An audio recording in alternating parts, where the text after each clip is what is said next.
Hello, this is Chef John from foodwishes.com with the best beef tri-tip.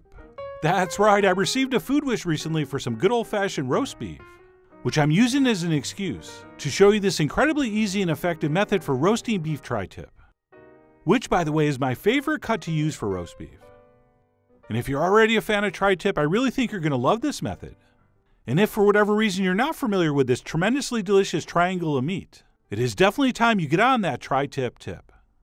And to get started, the first thing we're going to need to do is make a dry rub, which only contains one mandatory ingredient, which would be some kosher salt. And then as far as optional seasonings go, I'm also going to include some freshly ground black pepper, a whole bunch of smoked paprika, some garlic powder, a little touch of cayenne, some dried rosemary, and some freshly chopped rosemary leaves. And even though those are both rosemary, they both bring a little different flavor to this rub. And that's it. Once that's all together, we'll give this a thorough spooning, at which point we are now ready to rub our meat. And the meat we're going to rub today is about a 2.5 pound beef tri-tip, which almost always come fully trimmed. And besides placing it in some kind of roasting pan, what we're going to want to do is cover it very generously with our spice rub. But before we do that, let me go ahead and freeze the action here, so I can point out one thing before this gets spiced. All right, one thing about the tri-tip. The meat fibers on the top third kind of run in this direction, whereas the fibers on that longer tail piece actually run this direction.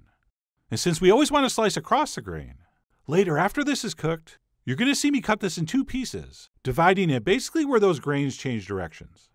So just a quick little visualization, because once we have this seasoned and cooked, it's going to be a lot harder to see.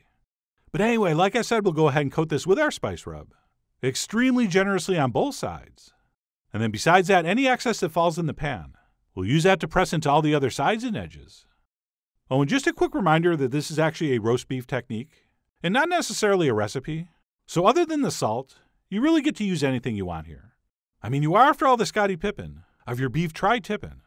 So not only can you change these ingredients, but you probably should to fit your tastes.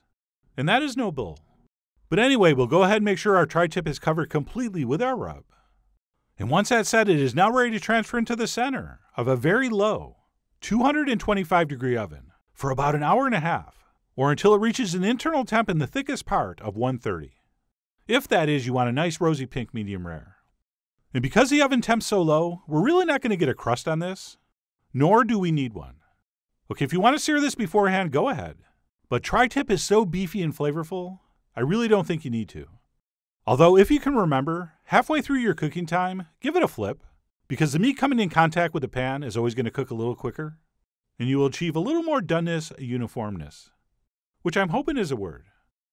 But regardless, as soon as this comes out of the oven, what we want to do is cover it, and let it sit for about 20 minutes before we try to slice it. All right, just let it rest, get your side dishes together. Like, for example, a chilled Roma bean salad. And then after 20 minutes or so, we can go ahead and unwrap it, and we will slice it up for service. And by the way, you're going to have some beautiful but intensely flavored pan drippings at the bottom.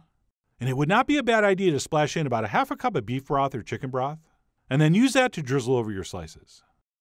But anyway, we'll transfer that to a cutting board and go ahead and slice this up, right in that spot I showed you earlier where the grain kind of changes directions.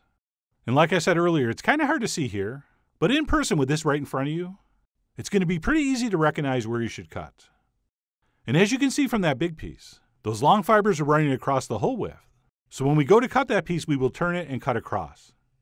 But first, I'm going to start slicing up this smaller tail piece, which we can do going straight across like this.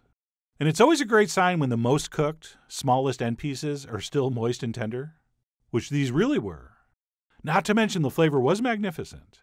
All right, even if you season this with nothing but salt, you're talking about a tremendously flavorful, beefy piece of meat.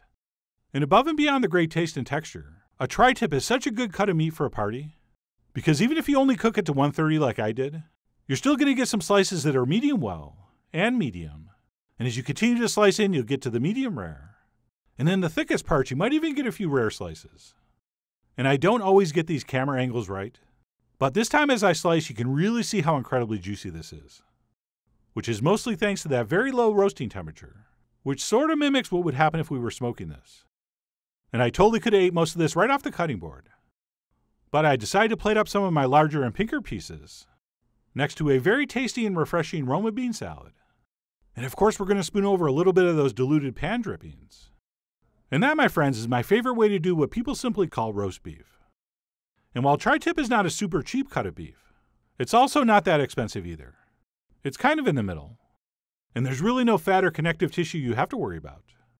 And as enjoyable as this is just off a plate like this, it may even be better served as a sandwich on a nice crusty roll. Maybe slathered with some horseradish mayonnaise. Or aioli if you're fancy. But anyway, that's it. What I'm calling the best beef tri-tip. Of course I can't prove it's the best. But more importantly, no one can prove it's not. And I think I'd really just rather have you decide. Which is why I really do hope you give this a try soon. So head over to foodwishes.com for all the ingredient amounts and more info as usual. And as always, enjoy.